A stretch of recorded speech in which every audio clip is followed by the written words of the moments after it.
Enerji ilə şəfalanmaya hər kəs bir cür baxır və çox vaxt elə düşünürlər ki, insan psixosomatikanı başa düşdüsə və yaxud da ki, enerji terapiyası elədisə anında sağalır. Bəli, bu mümkündür. Enerji terapiyası ilə yəni müalicə etmək mümkündür. Eyni zamanda psixosomatikanı da başa düşəndə ola bilər ki, sağlamlıq elə bir stadiyada olsun ki, anında şəfalanma baş verə bilər. Amma eyni zamanda əgər artıq fiziki bədən belə deyək, əziyyət çəkirsə və bu yüngül bir stadiyada deyilsə, artıq fiziki bədəni zədələməyə başlayırsa, bu səbəb deyək. Çünki hər bir sağlamlıqda olan problem düşüncəmizdən və emosional reaksiyalarımızdan başlayır. Bu zaman enerji terapiyası bilirsiniz nəyə kömək eləyir? Məsələn, doğru həkim tapılır, doğru müalicə metodu tapılır.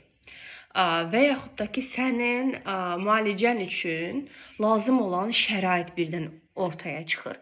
Yəni, əgər sağlamlıqda olan çətinlik ilkin etaplardadırsa, anında öz-özünə həll oluna bilər.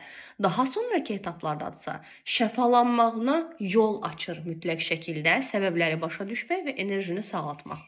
Ona görə də artıq gecikmisinizsə və sağlamlığınıza zərər dəyibsə, fiziki bədən artıq əziyyət çəkirsə, onu sadəcə enerji ilə sağaltmaqdan əlavə olaraq fiziki bədənə də kömək etmək lazım olduğunu yaddan çıxartmayın.